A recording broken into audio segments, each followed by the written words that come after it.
paropkar on every jeev. That means you have to have all these bhavas, which you have bhav for every jeev. So you have to give a bhaidan. So here I want to bring you a great concept, which is also in Hinduism and Buddhism. When you fold your hands like this and you say namaste, this folded hands is nothing but abhay mudra. In yoga, it's called the abhay mudra.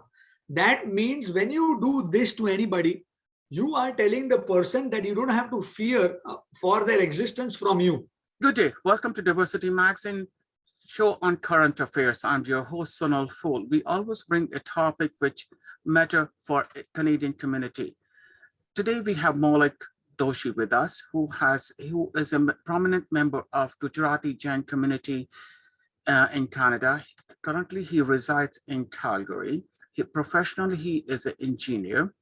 He has a small family, and in past recently, he has participated with the Alberta government in education K6 curriculum in the amendment. With him, we will be going to talk about what was his role, how he supported the government in amendment or changes in the K6 curriculum. We are also going to talk about Bill C-29 and other issues related to the community. Welcome, Maulik. How are you? Namaste, Saniji. I'm good. Thank you for having me on the show. We are honored to have you, Maulik. Maulik, as we talked about it, you have participated in, or you and your friends, man, woman, have done tremendous work in giving a feedback to the Alberta government education ministry on its K6 curriculum. Could you briefly tell us about that? Absolutely. So in spring of 2021, early spring, Alberta government proposed a new curriculum.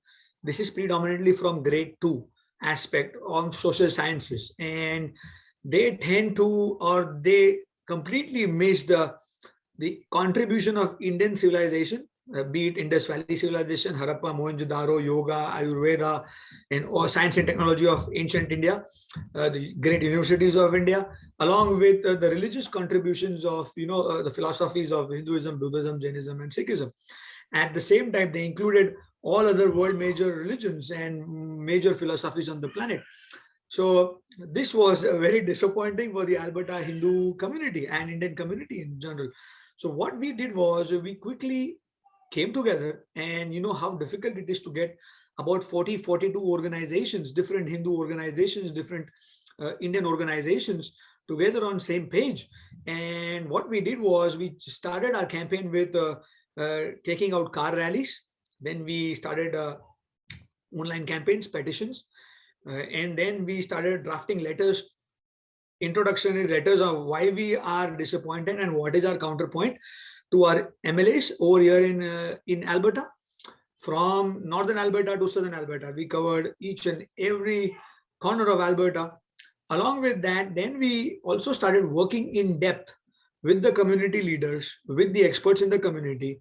And then we, at the same time, we started working with the education board. So it is so important to work with the education board, because the guys in the education board are the subject matter experts, and dealing with them, one thing we realized was it was so important for us to stay focused, us to stay united, and us to stay very balanced in terms of what we're trying to propose. So we work with the education board. So Maulik, when you proposed, right, what changes did you propose? Like what was the changes you proposed, and what the changes the government has accepted with your efforts with the community and all the organizations when they work together? Oh, absolutely. So actually, they have accepted the whole inclusion of Indian civilization and Indian religions. Earlier, they completely missed us. Earlier, they completely missed the contribution of Indian civilization and Indian religions. With our intervention and our efforts, we were able to secure a place in grade 6, because they took out so this is what has happened. Earlier, they were supposed to put religion and contribution of civilizations in grade 2. Now they've taken that out. And in grade 6, we have got equal representation. They have accepted us as part of the blueprint, where they will teach Indian civilization and Indian religions, which includes Hinduism, Buddhism, and Sikhism on a high level. So that has changed. Now we get, with our efforts, we get equal representation, we get a space, and we also get our own story told to Alberta children by us. So that is happening. That is a great win for Alberta Hindu and Indian community, that now our children will go to the school and will have fair representation of their civilization being taught to the whole Alberta board in terms of all children participating. That has happened. That is fantastic. You know, being a history student, I have done my master's in history, and we always says, you know, political, economical, and social issues make the history, and history repeats itself. And if we have not given a right information to the young generation, we can misrepresent also, right? And when we are talking about the misrepresentation and the information, right information communication being happening, it also recently federal government has brought Bill C-229 against the haterism. And I agree with the federal government, like, you know, when we talk, we have to do as a community, as a society, to stop the haterism, racism, and discrimination. But if there are few words which are not really appealing to the community, would you like to talk about in brief? Oh, absolutely. So the recent events which has happened in Ottawa, it has pained my heart personally. I have been not so disappointed in 12 years of living in Canada, what I've gone through in last 2-3 weeks. I've never been so disappointed in last 12 years. The recent events which a lot of leaders have passed comments on one of the greatest symbols of human history, which is the swastika, which has been a holy sacred symbol for at least 2 billion people on the planet. And we have completely missed the boat on this. I am appalled and I am pained that politicians of mainstream political parties and in the leadership, which we look upon as great leaders of the world, have completely misappropriated, misread, misunderstood, and then come on the floor of the parliament and said that swastika is the symbol of hate. I get it where they're coming from. I understand the history, the recent history of Europe and the problems with it. But swastika is a 12,000-year-old symbol, which so what ranges. you are proposing, Maulik, like, you know, yes, we are talking about swastika, but what you are proposing for Bill C-29 to the federal government? Absolutely. I have read the bill and I understand the bill, where it's coming from. And I absolutely get it that they want to build a society in Canada which is free of racism, which is free of discrimination, which dwells on pluralism, diversity, multiculturalism. I absolutely get it. I am for it. But misrepresenting a symbol and by naming it, I mean, they have named a hate symbol of, they have called swastika a hate symbol and named swastika. My proposal is this: I have no problems in having that on the bill, but don't call it swastika. It is Hakenkreuz. That's what the Germans called in that time frame. Why are we calling Hakenkreuz swastika when it clearly it is the European baggage or is the European history of early 20th century in the 1930s and the 1940s? It was called as Hakenkreuz. Why are we calling it swastika? I have no problems if the bill says that it is the hate symbol of Hakenkreuz will be banned.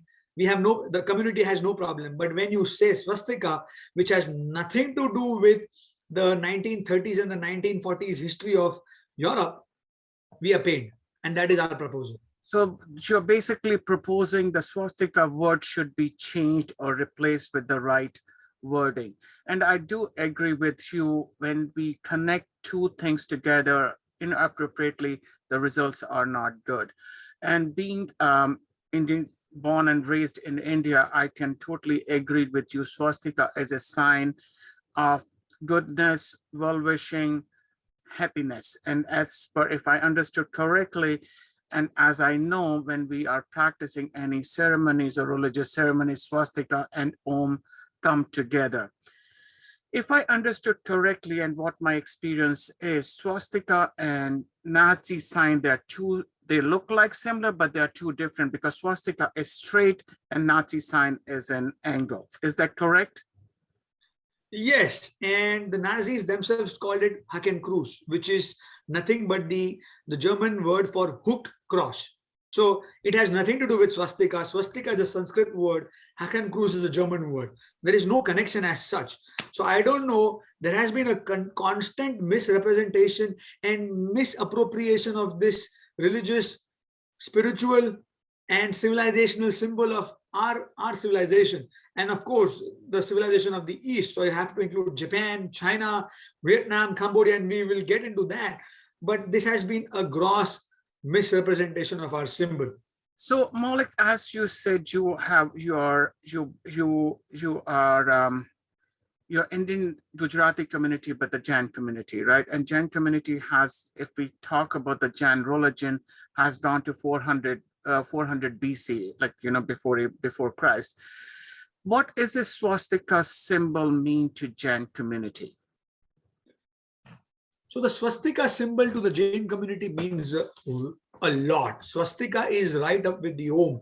And if I am not wrong, certain people even consider swastika as one of the most or the holiest symbol in Jainism. So you have to understand this quickly. Jainism, what does Jainism core belief is? Jainism's core belief has right conduct, right knowledge, and right faith. So in that perspective, the symbol is like this. You have swastika in center, and there are 4 dots inside the swastika, as we also have it as in the Hindu traditions and the Vedic traditions. Those 4 dots in the swastika depict nothing but it tells you the story of a soul or atma which goes through, has 4 levels of existence. The first being Dev, which is Swarg, Devlok. Second being human, which is Prithvi Lok. Third being anything which is non-human, because according to Jainism, you can only attain moksha or nirvana through human birth. You can't even attain moksha through Swarg. So human birth is so important. And the third dot in the swastika is the non-human birth. So you can be an insect, you can be a cow, you can be an elephant, you can be a plant, you can be anything. And the 4th dot describes that you as a soul will also take birth in Narak or in Naraka Loks. In a hell. Yes. So because in our tradition, in Hinduism and Jainism in particular, the birth and death is continuous until you attain your permanent status of your moksha. So what happens in our interpretation in Jainism, swastika becomes very important because it tells you that you have to go through these 4 levels of existence, and it will be continuous cycle. So you as a soul, your journey should transient from these 4 levels with right conduct, right faith, and right knowledge into the highest levels of existence, which is nirvana, which is moksha. And in short, I have a printout. If you don't mind, I can share the printout of a picture of Jain symbol of swastika, which is very complex compared to normal symbols, and it is right here. So you can see here how swastika sits in the between, and there are 3 dots about the swastika. Could you raise a little bit, please? And I will really appreciate if you can translate or read it what is written and translate for us too, please. Absolutely. So what it is written, it's written here in Sanskrit, the pratik symbol of our swastika, it says, Parosparo pargraho ho jivam. That means do paropkar on every jeev. That means you have to have all these bhavas, which you have bhav for every jeev. So you have to give a bhaidan. So here I want to bring you a great concept, which is also in Hinduism and Buddhism. When you fold your hands like this and you say namaste, this folded hands is nothing but abhay mudra. In yoga, it's called the abhay mudra. That means when you do this to anybody, you are telling the person that you don't have to fear for their existence from you. That is called abhaya mudra. So this parosparo paragroho jivan, that means you should have ahimsa for all living beings on the planet. And from a Jain concept, our monks don't even wear clothes. They wear that mopati, which is a cotton cloth on on their face, on their mouth, so they don't even kill the microorganism. That is the idea of people of this civilization who follow swastika as a holy symbol, and equating this to a Nazi symbol. You know how misappropriation of our symbol is. It is. That's why I was pained that my community, which has swastika as a number one symbol of our religion, of our faith, our civilization, is being painted like this. You are watching Diversity Magazine Current Show on Current Affairs. I'm your host, Sonal Fool. Today we have Maulik with us, who is also a prominent member of Gujarati Jain community. He is telling us, like we are talking about, not only his contribution with the other team and the K6 curriculum and changes or the amendments they proposed or offered or gave it to the Alberta government education ministry, also the federal government bill C-29, and the vast knowledge he is sharing with us related to the nirvana, incarnation, rebirth. We are really delighted to have you, Maulik, and I'm really appreciating you sharing the information with us. Maulik, could you tell us when the Jainism started, like in a brief history, like in a 2 minute or two, when the Jainism started and the basic role of Jainism? So Jainism and Buddhism, if I have to also cover that in my answer, is these are basically Shraman dharams. And on the Hindu side, we have the Vedic dharam. So Vedic dharam and Shraman dharam. Vedic dharam is Shraman dharam. Jainism is one of the Shraman dharams, and Jainism's core philosophy, which is different from Vedic civilization, is very simple, and it's very, very, very strikingly different. Jainism does not have a creator God. So in our concept, there is no creator. There is no creator, so there is no destroyer and there is no sustainer. What we believe, or what our truth claim in Jainism, is that the universe is a self-sustaining entity. There is no creator, so there is no destroyer. It has always been existing, it will always be existing. And in universe, because we are in time, and time is cyclic, which is also a concept in Hinduism, time is cyclic. So what happens is, in every Kal Chakra, or in every, like in Hinduism we have Yuga, in Jainism we have something called the Ara. And what we say is that every Kal Chakra or every Kal Ara has a limited amount of teachers. So we have 24 Tirthankaras. Tirthankaras are nothing but teachers or gurus who have established Jain philosophy in a certain way. And they are people who have got their siddhi, and they are arihant. What does arihant means? A person who has destroyed his own internal enemies. So one who has defeated himself and has emerged victorious is called arihant. So one quick fact here is that one of the greatest submarines of the Indian Navy, a nuclear power submarine, is called INS Arihant. That is how the name comes from. So Jainism believes in that there is no creator, and we have 24 Tirthankaras in every Ara. So the latest Tirthankaras, the latest or the youngest Tirthankara is Lord Mahavir, Bhagwan Mahavir, Swami Mahavir, who was born in 599 BC. So you can say the Mahavira is 2600 years old. But before that, we had Parshvanath, who's around 900 BC. So Parshvanath is the 23rd Tirthankar, who's around about 2900 to 3000 years old. And before that, we had Neminath, who's the 22nd Tirthankar, who was cousin brother of Lord Krishna. So you see, Jainism and Hinduism have deep connect. They have same spiritual meanings. We have 84 lakh, 8.8 million, 8,400,000 species of life. We have there is rebirth, and death continues until you attain Vaikuntha or Kailash, depending upon what sect of Hinduism you belong to, or what sect of Jainism I belong to. We have moksha, or Buddhism is nirvana. So Indian civilizations share a lot of things in common. Certain principles are different, but that's how Jainism differs from Hinduism. So Maulik, I agree with you. The history goes really back, like 3,000, 4,000 years back. And when we are playing or not representing the symbols, which means quite high in our beliefs, it's disturbing. And what views or message would you like to give to the federal government about the swastika or misrepresentation of swastika? I would like to give predominantly three recommendations or 3 points of feedback. Point number one is, I think there is absolute lack of knowledge, lack of compassion, or lack of understanding of the Hindu, Jain, and Buddhist civilization. There are about, and I'll only talk about Alberta right now, there are about 44,000 Buddhists in Alberta, about 80,000 Hindus, and maybe about 1,000 Jains. So that's about 150,000 people of Indian origin, or you can say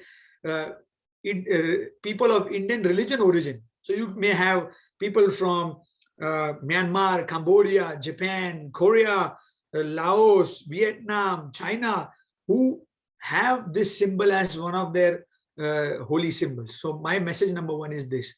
And I appeal to the Fed. Brief, because we have a time frame too. If you can just give us on a point wise, please, Maulik. Yes. Point number one is, I appeal to the federal government to engage and to participate and have a dialogue with the Hindu, Buddhist, and Jain community ASAP. Point number two is Bill C-229. I think there needs to be a discussion, debate, brainstorming on this bill, on how we can improve this bill and create Canada a more inclusive place without creating any phobia about any other religion. That is point number two. Point number three, I want to appeal, and this is one of my most important points, is I want the federal government right away to address the incidents which have happened in recent past in relation to Hindu phobia. I can see Hindu phobia on rise, I can see academic Hindu phobia, and I can see Hindu phobia on street. More than 8 or up to 8 or 10 temples have already been attacked, or there have been break-ins into the temple.